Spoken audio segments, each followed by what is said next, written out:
antes que nada, discúlpenme por no haber dado la clase antes que me faltaba. Tuve, la verdad, que un mes bastante complicado, cosas personales, pero bueno, que me complicaron. Perdí a mi papá el 2 de julio y la verdad que estuve con muchos problemas. Pero bueno, acá estamos. Lo importante es que podamos dar la clase antes de que rindan, y de paso refrescamos el tema de los recursos ordinarios. Vamos a verlos en particular. Ya habíamos visto toda la parte general de recursos, habíamos visto toda la teoría general de la impugnación. Vamos a empezar rápidamente a repasar el recurso de reposición para que vayamos refrescando y mañana estemos bien preparados. Aclaratoria ya lo habíamos visto también, ya habíamos visto aclaratoria, lo habíamos visto como facultad judicial del artículo 36 y lo habíamos visto en el 163 como la actuación del juez con posterior al dictado de la sentencia. El recurso de reposición o revocatoria es un recurso o un remedio que se presenta ante el mismo juez que dictó la resolución a los efectos de que la revoque a contrario imperio. Esa resolución debe tratarse de una providencia simple que cause o no gravamen irreparable. ¿Sí?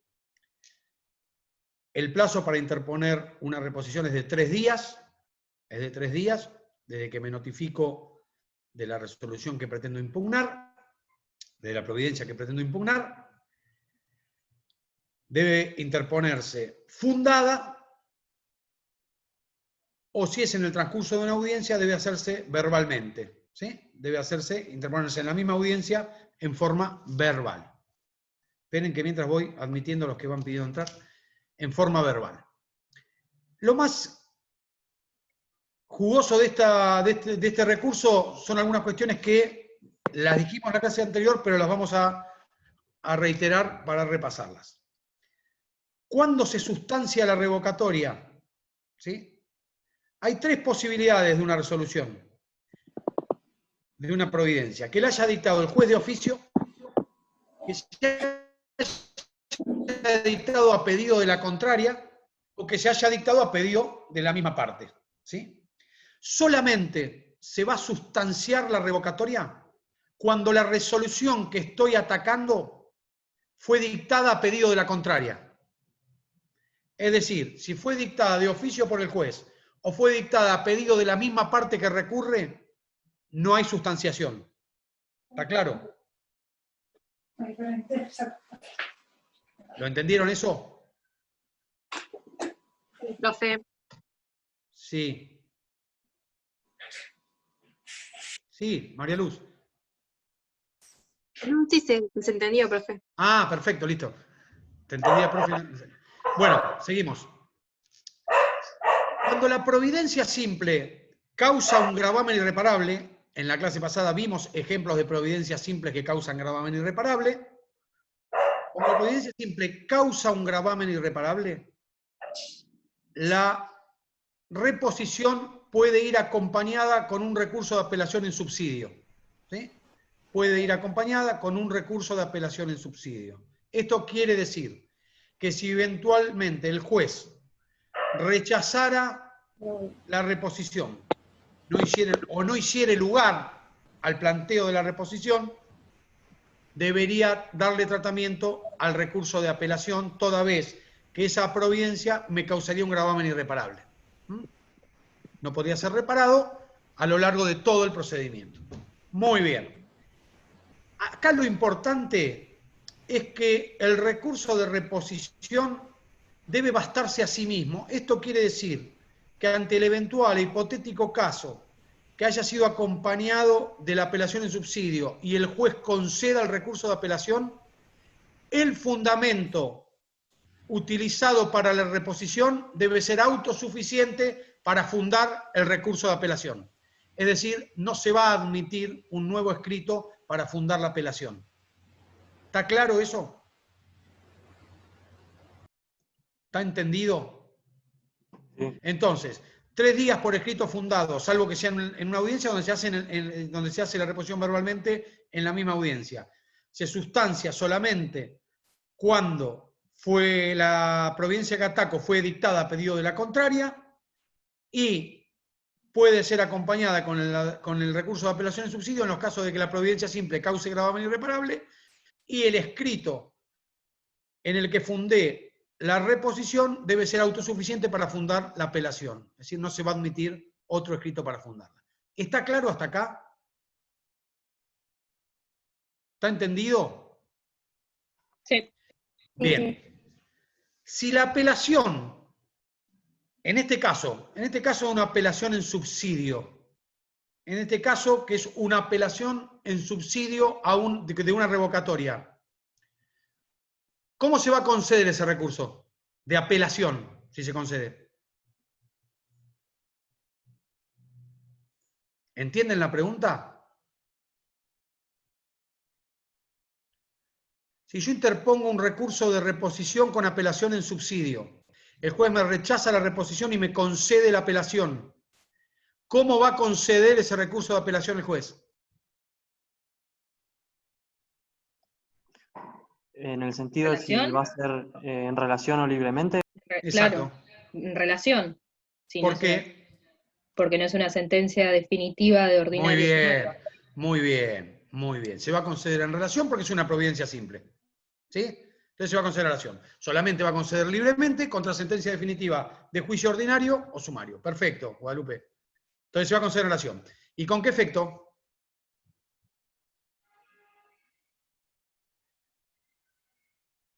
¿Cuál es la regla? ¿Cuál es la regla respecto del efecto que se concede un recurso? Que siempre es suspensivo. Es suspensivo. Digamos, la regla es que el efecto es suspensivo, salvo que la ley disponga lo contrario. ¿Sí? Pero la regla es que el efecto es suspensivo. Entonces, en este caso, contra una providencia simple, se va a conceder en relación y con efecto suspensivo. ¿Sí? Se va a conceder. Con esto lo digo para enganchar ya con el recurso de apelación. ¿Sí? Con el recurso de apelación. Que es el tema importante o que ustedes más quieren analizar en este momento. Entonces, ¿qué efectos puede tener un recurso? O sea, puede concederse un recurso de apelación, procede contra providencias simples que causen gravamen irreparable, contra sentencias interlocutorias y contra sentencias definitivas. ¿Sí? ¿Estamos hasta ahí? Providencias simples que causen gravamen irreparable, sentencias interlocutorias o sentencias definitivas. Bien, esas son las resoluciones contra las cuales procede un recurso de apelación.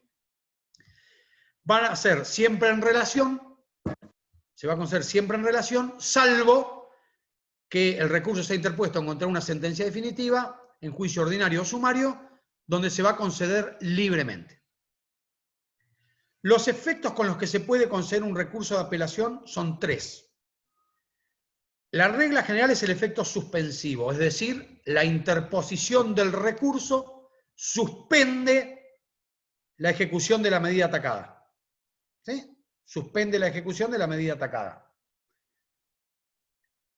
Devolutivo o no suspensivo, ¿sí? Yo lo llamo no suspensivo, que es más fácil de identificar. ¿Sí? El efecto devolutivo o no suspensivo es cuando el recurso de apelación, no obstante el recurso de apelación, la decisión sigue adelante. Sigue adelante. Ejemplo típico, medidas cautelares. Ejemplo típico, medidas cautelares. Los recursos contra las medidas cautelares se conceden con efecto devolutivo, porque si no, con la interposición del recurso levanto la medida cautelar. ¿Está claro? Entonces, ahí tienen el efecto no suspensivo. Y el tercer efecto es el efecto diferido. Diferido, que lo que trata es, no es un efecto específico del recurso, como es el suspensivo o el no suspensivo, sino el momento en que ha de tratarse o resolverse ese recurso. ¿Sí?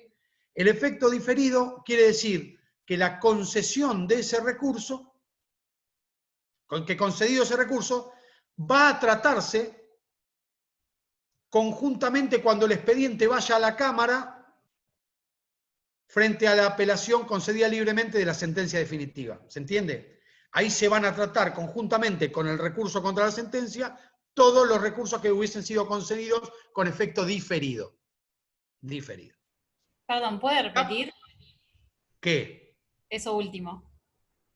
Sí. El efecto diferido implica que el juez me concede el recurso, pero el mismo va a ser tratado o resuelto conjuntamente con la apelación a la sentencia definitiva. Difiere el tratamiento, por eso se llama efecto diferido. ¿Está claro? O sea, me lo concede hoy, pero se va a tratar conjuntamente con la apelación a la sentencia definitiva. ¿Por qué? Tiene una explicación de economía procesal. Si yo no apelo a la sentencia definitiva, quiere decir que la sentencia no me agravió. Y si la sentencia no me agravió, ¿para qué voy a tratar ese recurso que se concedió, que era menor, si ya no tengo agravio en el fondo de la cuestión? ¿Se entiende? Por eso, Sí, gracias. por eso se le da un efecto diferido. Muy bien. ¿Qué diferencia hay entre el recurso concedido en relación y concedido libremente? Bueno, la diferencia primero es la naturaleza de la resolución atacada, ¿sí? Ya dijimos, una sentencia definitiva, las otras son providencias simples que causan gravamen o sentencias interlocutorias. La importancia que tiene la diferencia entre el recurso concedido en relación y el recurso de apelación concedido libremente es respecto del trámite. Ustedes tienen que hacerse esta composición en la cabeza. El 75% del trámite de un recurso concedido en relación se hace en primera instancia. Y el 75% del trámite de un recurso concedido libremente se hace en la alzada o en la Cámara. ¿Sí? Esta es la primera distinción.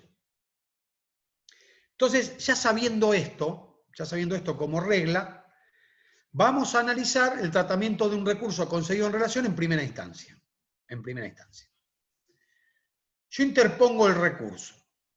¿Cómo se interpone un recurso de apelación?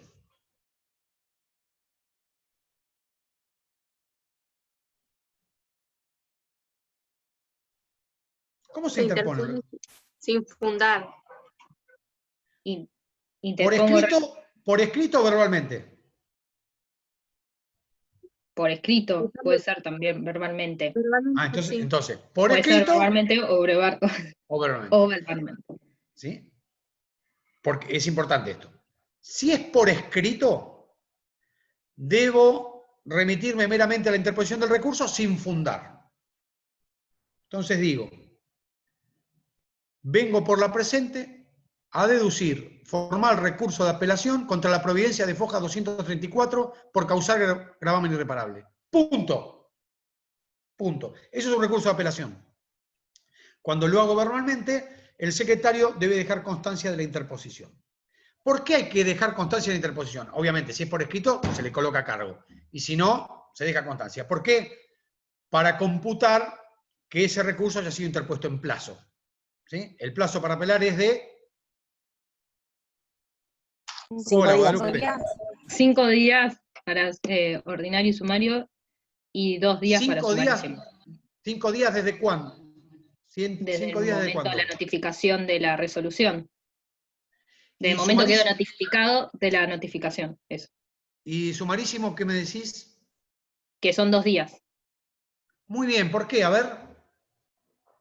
Y porque es más abreviado el sumarísimo. No, porque el código dice que en el juicio sumarísimo todos los plazos serán de 2 días, salvo ¿cuáles? No me acuerdo. No. Y contestación de la demanda.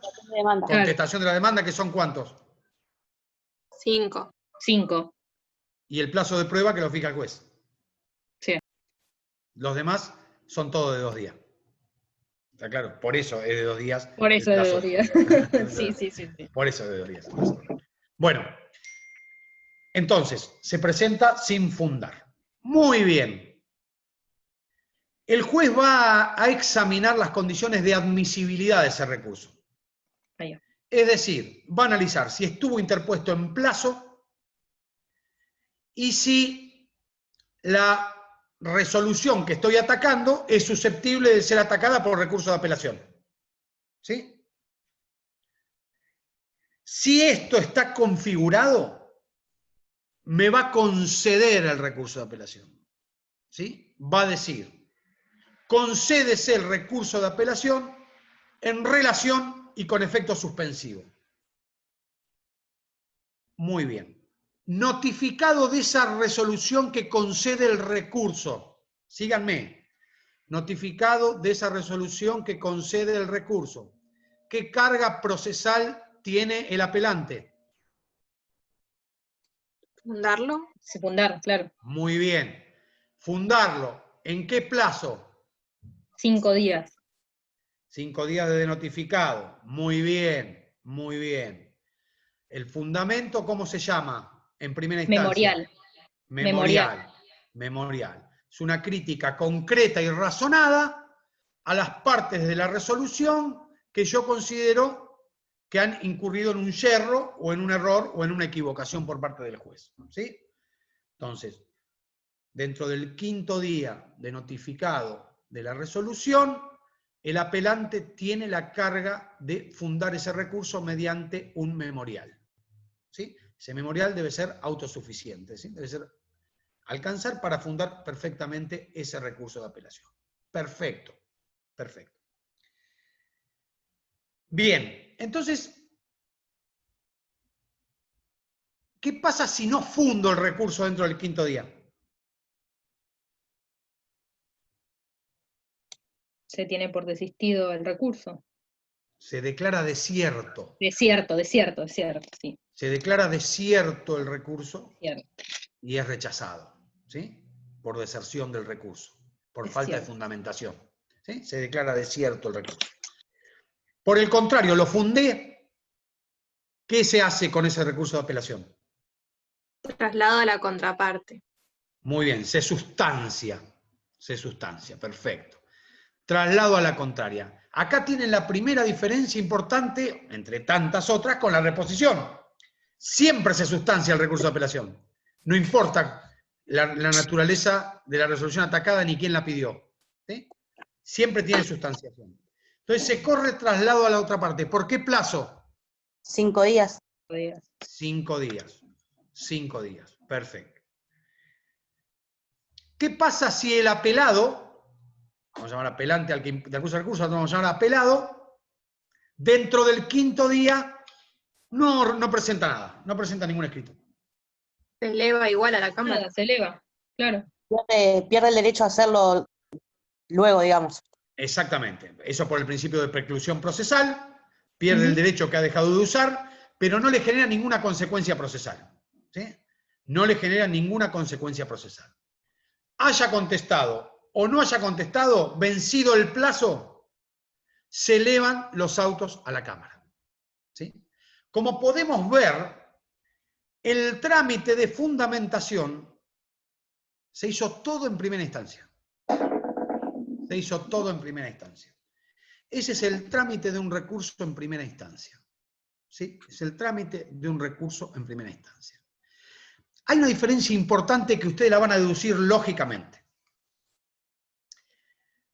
Si a mí me concedieron el recurso con efecto suspensivo, ¿qué va a mandar el juez a la Cámara?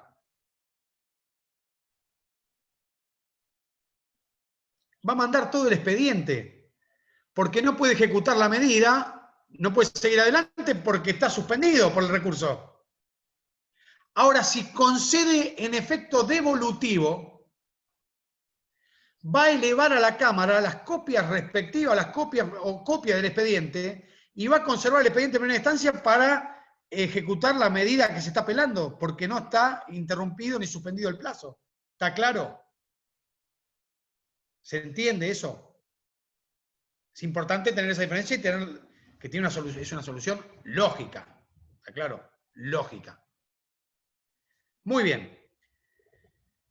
Va el expediente a la Cámara. Perdón, ¿se eleva Sí, todo Fran. el expediente o la resolución atacada nada más? En la práctica se eleva todo.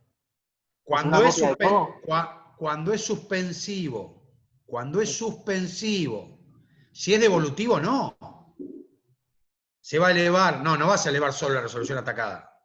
Vas a elevar la resolución atacada,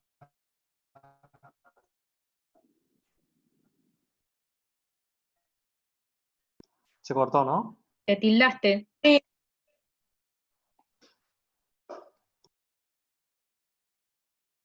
Diego, estás tildado.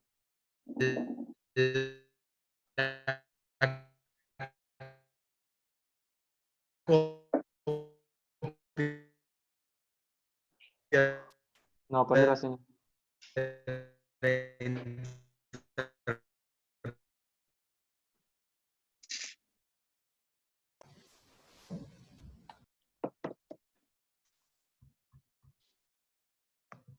¿Ahora? Ahora sí, ahí estás. Se me cerró y se me volvió a abrir, no sé, rarísimo.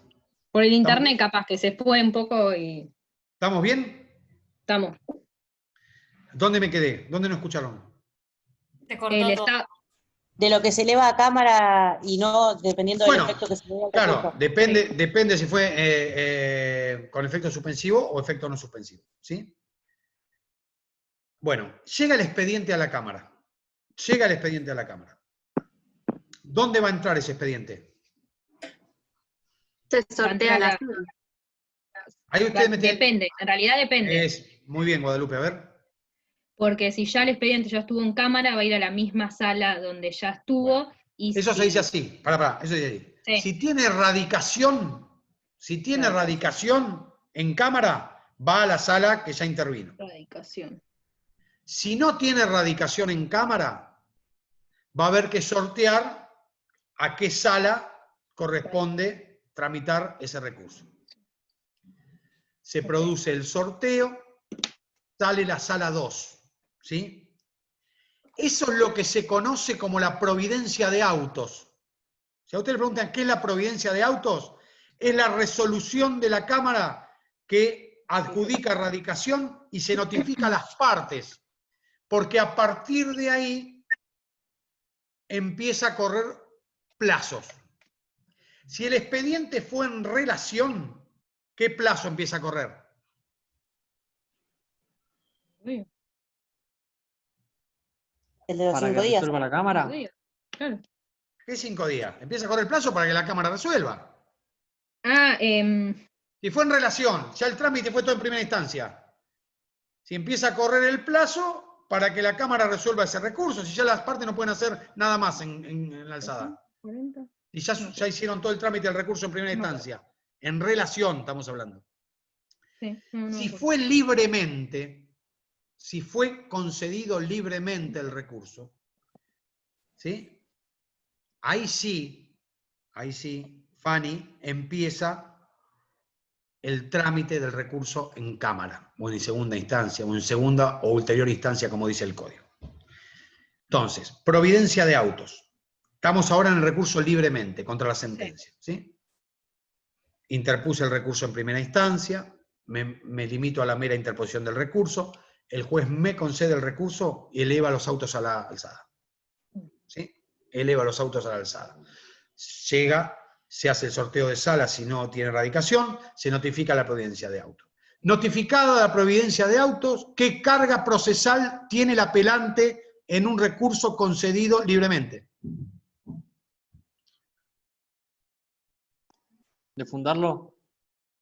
De fundarlo. ¿En qué plazo? En 10 días. ¿Solo 10 días? ¿Es lo mismo ordinario que sumario? 10 o 5.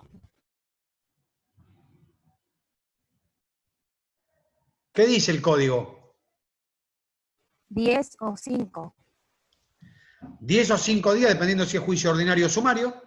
¿Sí? ¿Cómo se llama la fundamentación? expresión de agravios. Muy bien. Expresión de agravios. Y consiste exactamente en lo mismo. Es una crítica concreta y razonada, pero acá a las partes o yerros de la sentencia, porque apelé una sentencia, por eso me lo concedieron libremente. ¿Sí? Que considero equivocadas o que considero mal fundadas. Recuerden siempre que el recurso de apelación comprende al de nulidad por defecto de la sentencia. ¿Sí? Comprende al de nulidad. Entonces, si quisiera fundar alguna nulidad, tengo que hacerlo en la oportunidad de fundar el recurso de apelación. ¿Está claro? Bien. Pero además, tengo otra carga procesal más, que empieza a correr desde la notificación de la providencia de autos, que son las cargas del artículo 255. El artículo, chicos, antes que nada, si se me corta, armo otro Zoom con la misma clave todo. Si ven que se corta, me vuelvo a meter con la misma clave y la misma contraseña. Me colgué.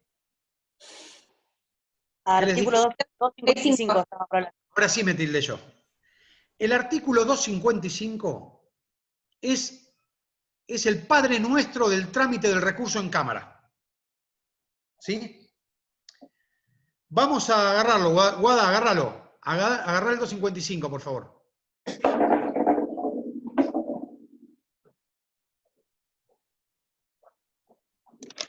Ya este código está. Eso quiere decir que está usado. Espero que lo vuelva a usar en la práctica procesal. Lo vuelvo a usar en la práctica. Ya no lo vea más hasta la práctica. Esperemos. Acá está, dale. ¿Le leo? Dale, sí. Dentro del 5º día de notificada la providencia, que se refiere al artículo anterior, y en un solo escrito las partes deberán. Bueno, la providencia que se refiere al artículo anterior es la providencia esta de autos, ¿sí? Sí. Donde me notifican que el recurso de apelación concedido en los autos tal ha quedado radicado en la sala 2 de la Cámara Departamental Mar del Plata. ¿Sí? En la Cámara de Apelación Civil y Comercial Departamental Mar del Plata. Listo. A partir de ahí, dentro de los 5 días, 5, voy a hacer lo que dice el 255. Y fíjense lo que dice en el primer inciso. Fundar los recursos que se hubieran... Dale. Fundar Dale. los recursos que se hubieran concedido en efecto diferido, si no lo hiciere, quedarán firmes las respectivas resoluciones. Fundar los recursos que se hubiesen concedido con efecto diferido. ¿Se acuerdan? Que el juez me concedió un recurso y me dijo lo voy a tratar conjuntamente con la sentencia. ¿Se acuerdan que se lo dije hace un rato? Bueno, la oportunidad de fundar esos recursos concedidos con efecto diferido es dentro del 5º día de notificado de la providencia de auto en Cámara. ¿Sí? Bien. Ahí voy a fundar esos recursos que se concedieron con efecto diferido durante el trámite del proceso. ¿Qué más? 2. Indicar las medidas probatorias denegadas en primera instancia o respecto de las cuales hubiese mediado declaración de negligencia, que tengan interés en... ¿Sigo? Sí, dale. Que tengan interés en replantear en los términos de los artículos 377 y 388 infine. La petición será fundada y resuelta si es una tasación alguna. Perdón, 383. Exacto. ¿Recuerdan que la materia probatoria durante sustanciación y trámite no era apelable? Uno podía oponerse a la producción de prueba, pero no apelarla, ¿sí? Y después decía que todo el tema de sustanciación de prueba era inapelable. Es inapelable porque justamente puedo replantear la cuestión de la prueba cuando me conceden el recurso libremente contra la sentencia definitiva. Y en la oportunidad del 255, dentro de la oportunidad del 255, puedo pedir el replanteo de toda la prueba que me hubiese sido mal denegada en primera instancia. Por eso no era apelable en primera instancia, porque el procedimiento, no hay gravamen irreparable, porque el procedimiento me da otra posibilidad que es esta. ¿Se dan cuenta? ¿Entendieron? Entonces acá voy a pedir el replanteo de toda la prueba que me fue mal denegada en primera instancia, que no pude apelar. Por ejemplo, le pedí al juez 5 testigos, y el juez me dijo, no, 2. Bueno, produje 2 testimonios en primera instancia, pero los otros 3 no los pude producir, porque el juez me lo rechazó. Lo voy a poder pedir ese replanteo de esa prueba acá, en la Cámara. Bien. ¿Está claro? Dale. Seguí. 3. Presentar los documentos de que intenten valerse de fecha posterior a la providencia de autos para sentencia de primera instancia, o anteriores, si afirmaren no haber tenido antes conocimiento de ello. Nuevo documento, ¿se acuerdan? Nuevos hechos y nuevos documentos, ¿se acuerdan? ¿Sí? Sí. Bueno, esta es la oportunidad dentro del 5º día de notificar la providencia de autos en la alzada para fundar el recurso de apelación, concedido libremente. ¿Está claro? Dale. 4. Exigir confesión judicial a la parte contraria sobre hechos que no hubiesen sido objeto de esa prueba a instancia interior. Puedo pedir absolución de posiciones en Cámara, pero solamente sobre hechos que no hayan sido objeto de la prueba en primera instancia, es decir, por ejemplo, sobre hechos nuevos. Que yo no pude poner posiciones porque fueron posteriores, ¿se dan cuenta? Y ahora lo puedo hacer en cámara. ¿Está claro? Pero solamente sobre hechos que no hayan sido objeto de esa prueba en primera instancia. ¿Se entendió? Y no que no hayan sido por negligencia mía, que yo no los puse porque no los puse, Claro. sino porque el procedimiento no me dio la oportunidad en primera instancia, entonces lo replanteo en cámara. ¿Está claro? Dale. Sí. Y 5, pedir que se abra la causa prueba cuando a. Se alegare un hecho nuevo posterior a la oportunidad prevista en el artículo 363 o se tratare del caso a que se refiere el segundo párrafo del artículo 364. Y b. Se hubiera formulado el pedido que se refiere el inciso 2 de este artículo. ¿Está claro? Entonces, todo el replanteo de prueba y el fundamento de los recursos concedidos con efecto diferido se hacen en la oportunidad del 255. Para que ustedes tengan una idea, primero que es fundamental conocerlo para ejercer la profesión, del lado que sea, del lado de la justicia o del lado de la profesión liberal. Pero si a ustedes mañana les preguntan recursos de apelación, les van a preguntar el 255. ¿Está claro? Porque es fundamental la carga procesal que establece el artículo 255. ¿Está bien? Muy bien. Entonces, fundé el recurso en cámara. Fundé el recurso en cámara con la expresión de agravio. Se va a sustanciar, como se sustanció el recurso en relación en primera instancia, se va a sustanciar en cámara. Se le va a correr traslado a la contraria. La contraria puede o no contestar esos agravios, ¿sí? Como fue en primera instancia. Si yo no expreso agravios, queda desierto el recurso. Si el apelado no contesta, no pasa nada, ¿sí? Vencido el plazo para contestar, ¿qué sucede? Llama a autos para resolver. María Luz, está bien, pero acordate que puede haber audiencia de prueba. Ah, es verdad. Porque vos pediste replanteamiento de prueba o pediste absolución de posiciones. Entonces, vencido el plazo, se va a fijar la audiencia de prueba si se hubiera ofrecido prueba en el recurso concedido libremente, ¿sí? O se hubiera pedido replanteo de prueba, se va a hacer la producción de la prueba y recién después de cerrada esa etapa probatoria en cámara, se van a llamar autos para resolver. ¿Entendiste? Sí, María Luz. perfecto. Bien. Sí. Ahora bien, presten atención a esto. ¿Qué sucede? Quedan 2 minutos 20, así que se va a cortar, pero vuelvo, quédense tranquilas. Así hacemos ping-pong. Yo quiero que les quede claro apelación. Si ustedes saben apelación ordinaria, van a saber todos los recursos. Entonces, prueba y llaman autos para resolver. ¿Recuerdan qué era casación positiva y casación negativa? Sí.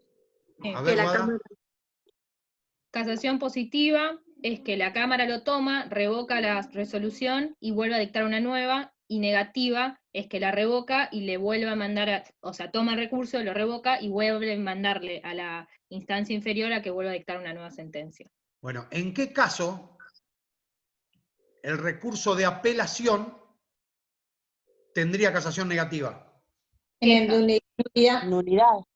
Exactamente. De nulidad, claro. Que hubiera fundado en una nulidad de sentencia. En ese caso, Pensé que una- la Cámara va a anular el pronunciamiento y va a reenviar el expediente a primera instancia para que se dicte una nueva sentencia, porque se anula, porque como les dije en la primera clase, porque si no hiciera eso la Cámara, no habría pronunciamiento de primera instancia, se hubiera omitido una instancia, se hubiera privado a las partes de una instancia, porque si yo anulé la sentencia, Claro. no hay sentencia. Sí. ¿Sí? Y si no reenviara a primera instancia, sería la Cámara la que estaría dictando la primera sentencia válida. Bien. Entonces se hubiera privado a las partes de una instancia. ¿Está claro? Por eso vuelve el expediente y se hace casación negativa. Muy bien. Lo único que nos queda ver... ¿Entendieron? ¿Les queda alguna duda de apelación? Cerramos y vuelvo, porque queda menos de un minuto. ¿Vamos? Dale.